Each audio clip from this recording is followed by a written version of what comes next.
I'm not proud of this. I'm not. This was unnecessary. My name is Neelou. If you've never been to my channel before, I do a lot of fashion videos, a lot of beauty videos. Please subscribe for more just like this. This was a total and complete impulse buy that I still feel a little bit guilty for because I just don't need it right now. I have other bags that I use and love and I just, it's a little painful still. But today we are going to unbox my new Gucci bag. I can't say it doesn't feel good though. Like even though I feel guilty, I feel good. Let's get into this box, shall we? So when you open the box, it had tissue paper on it, which I took out, but the bag is in its beautiful little dust bag. I've had this bag for, I wanna say like 3 weeks already, and I haven't even used it because I've been so like, shouldn't have bought that. Pretend it didn't happen. But I'm actually really, really excited about it. So I went with the Marmont Matelassé shoulder bag. In the color Dusty Pink, and I think it's a gorgeous, gorgeous color. I love black. I'm very, very partial to black. Who isn't? I feel like everyone says that, but especially with bags, shoes and bags, I'm like, so many black shoes, so many black bags. So I felt like this is such a departure from what I usually use, and I felt like for the summertime, it's just so perfect. It's got the Givenchy antique brushed gold hardware and this gorgeous sliding strap situation. I like this because you can easily turn it from a shoulder bag into a crossbody and vice versa. I think that just makes it so easy to use and so versatile to use. And I've actually been really partial to shoulder bags lately. I've mentioned this before in my What's in my Givenchy Antigona. I did a What's in my bag recently, and in that video I mentioned that I don't really like big bags. I'm not a big bag person. So I love the size of this. They also had the medium, which was way too big for me, and I just felt like I don't need that much space. I don't carry around that much stuff. It's got a little heart on the back, which is so cute and so random, but it has like the flap closure has like a little button at the bottom that you click to open it.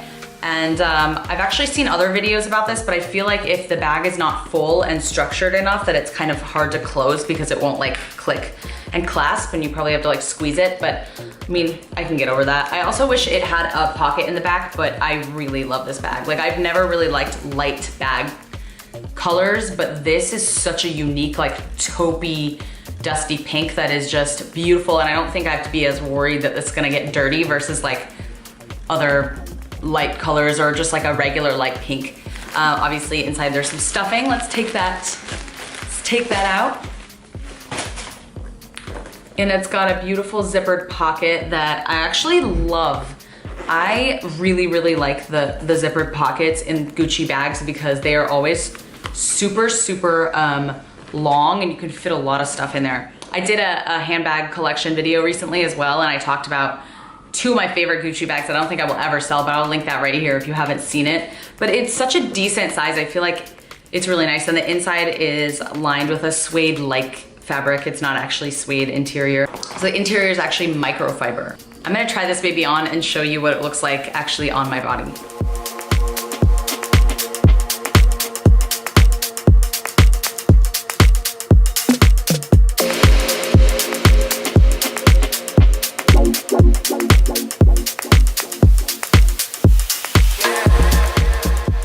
Overall though, I have to say I'm really happy with this purchase. I think it took me a while to come to terms with it, only because it was kind of an impulse buy, but I really thought it through, like, okay, can I resell this if I don't like it, which I totally could. And the one thing that gave me hope is that every Gucci bag that I own has been such fantastic quality. I feel like every Gucci bag I own has become one of my most used bags of all time, so I felt like this was a good choice, and especially for the summertime. I don't feel like I have any light color bags, like I said. It's so pretty, and I think it's the perfect size. I actually have been coveting like a Chanel flap for a really long time, and I don't know if I'm ever gonna get one of those. I probably will at some point in my life, but not right now. So I feel like this is like the perfect thing for me because I love flap bags. And I think I used to have some flap bag. I don't remember what it was, but I loved it. And I think flap bags are just so timeless and so classic. So even with the fact that the Givenchy Marmont is a little bit trendy right now and may not be like as popular later in the future, I think it's still kind of a classic shape and a classic color that really won't go out of style. And gold for me is not like a trend thing. For me, it's like a personal thing. I've always liked gold a lot better than silver, and my skin leans warmer, so I feel like this is something I could use for a long time to come. If you have this bag, please comment below and let me know how you feel about it. I actually really was considering the black leather. I mean, not lather. I was really considering the black velvet, but like I said, I have way too many black bags, and I also did not want to deal with caring for velvet, so I ended up going with this dusty pink leather. So I hope you enjoyed this. I know it was a super quick video, but it's just a quick little unboxing of my new precious child. Let me know if you want to see like a how I pack my bag video, or just a review of it after I've used it for a few weeks. I'm gonna probably bust it out for the first time for its maiden journey sometime soon. So let me know, and I will link my other bag videos in the comments section and in the description box. So if you want to watch some of those, you can. Thank you so much for watching this video. I hope you enjoyed it, and I hope you will subscribe so I can see you in my next video. Bye.